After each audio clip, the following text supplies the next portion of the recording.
Chers amis, Clifford Hugh Douglas a déjà dit que la démocratie économique, ou crédit social, pouvait être définie en deux mots, christianisme appliqué.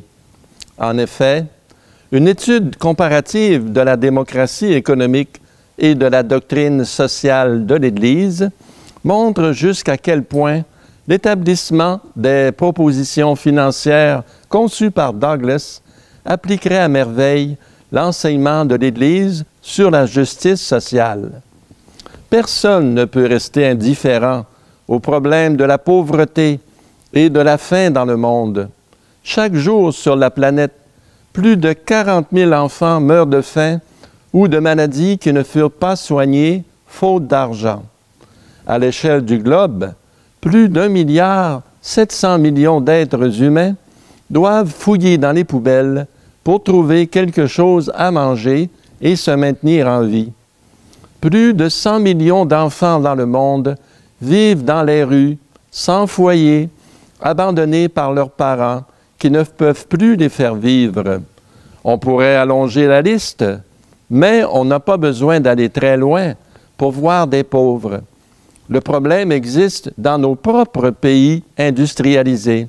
Par exemple, dans une grande ville comme Montréal, au Canada, un enfant sur 3 se présente à l'école sans avoir pris le petit déjeuner. L'Église catholique romaine ne peut rester indifférente à des situations telles que la faim dans le monde et l'endettement, qui mettent en péril le salut des âmes.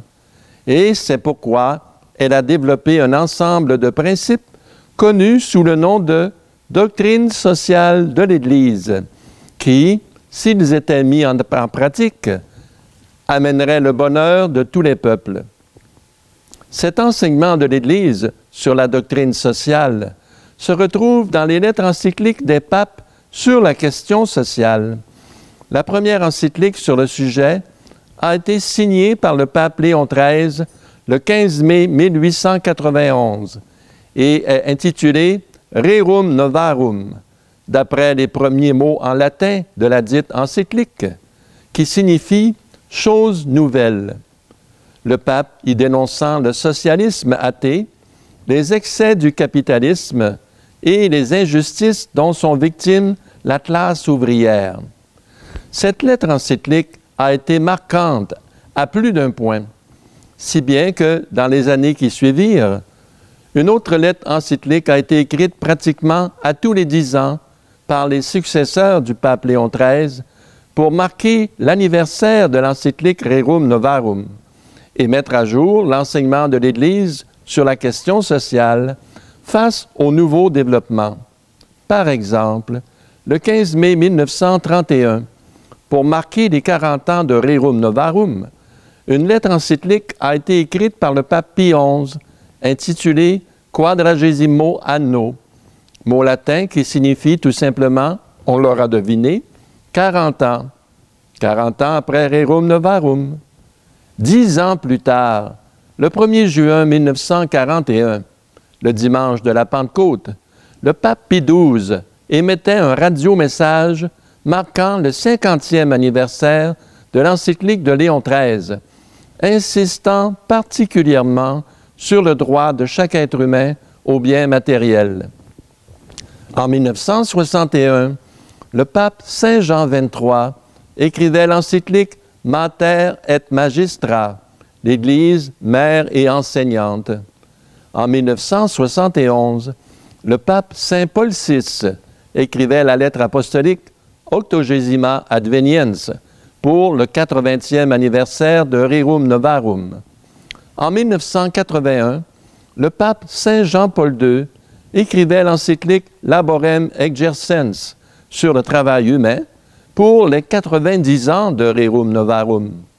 Et en 1991, pour marquer les 100 ans de Rerum Novarum, Saint Jean-Paul II a écrit une encyclique appelée, évidemment, Centesimus Annus, la 100e année.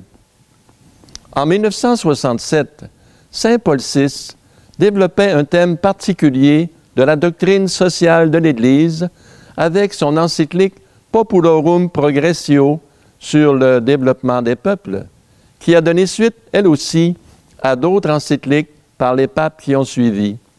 Par exemple, en 1987, Saint Jean-Paul II écrivait l'encyclique Sollicitudo Rei Socialis, c'est-à-dire la sollicitude ou intérêt actif de l'Église pour la question sociale, à l'occasion des 20 ans du 20e anniversaire de Populorum Progressio. Et en 2009, le pape Benoît XVI écrivait l'encyclique Caritas in Veritate sur le même thème, le développement humain intégral. Cet enseignement de l'Église sur la doctrine sociale est complété par un des 16 documents du Concile Vatican II, la Constitution apostolique Gaudium et Spes, les joies et espoirs, sur l'Église dans le monde de ce temps. Pour résumer toutes ces encycliques et documents de façon systématique, le Conseil pontifical Justice et Paix au Vatican publiait en 2004 le Compendium de la doctrine sociale de l'Église.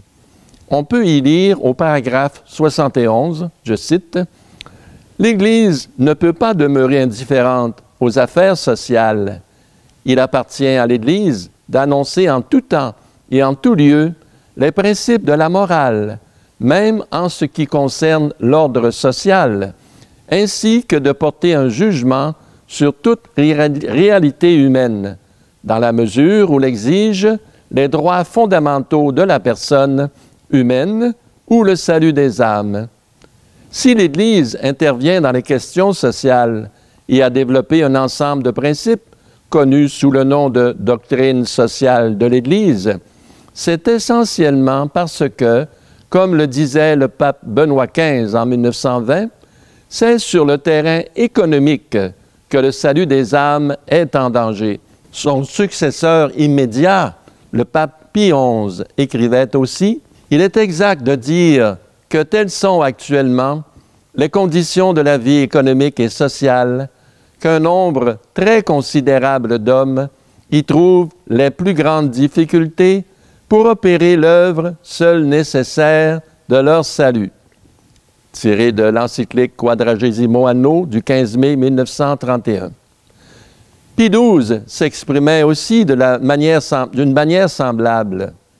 Comment pourrait-il être permis à l'Église, mère si aimante et soucieuse du bien de ses fils, de rester indifférente à la vue de leurs dangers, de se taire ou de feindre, de ne pas voir, de ne pas comprendre des conditions sociales qui, volontairement ou non, rendent ardue et pratiquement impossible une conduite chrétienne conforme aux commandements du souverain législateur, tiré de son message du 1er juin 1941.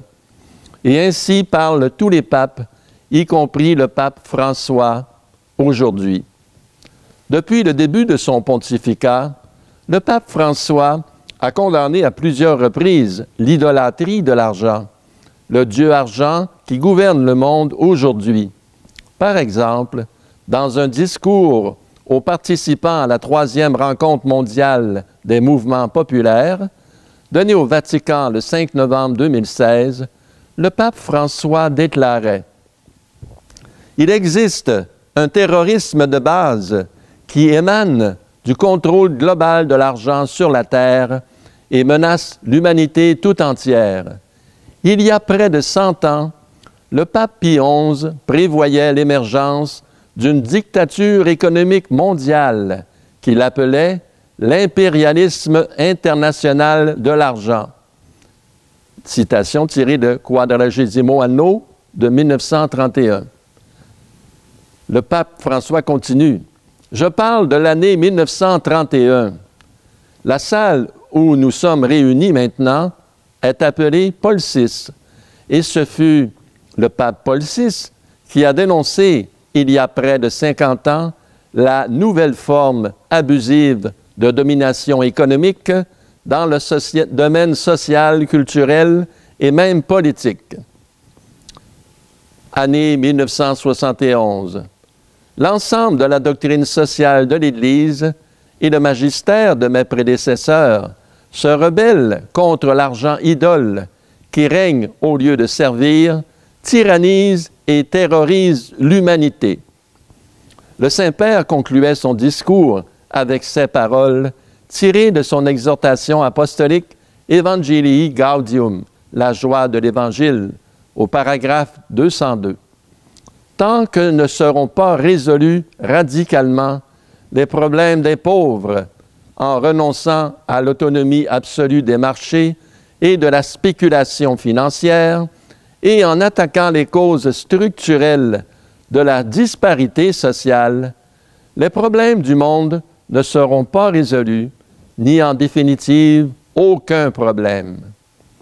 Dans une lettre adressée au président du sommet des pays du G8 en juin 2013, le pape François écrivait « Toute théorie ou action économique et politique doit commencer par fournir à chaque habitant de la planète les ressources minimums pour vivre dans la dignité et la liberté, ainsi que la possibilité de subvenir aux besoins d'une famille et à l'éducation des enfants, de louer Dieu et de développer son potentiel humain. C'est le principal. En l'absence d'une telle vision, l'activité économique n'a pas de sens. Comme on le verra dans le reste de cette leçon, tous les prédécesseurs du pape François se sont exprimés de manière semblable sur le système économique actuel. C'est ce que nous verrons dans la leçon suivante.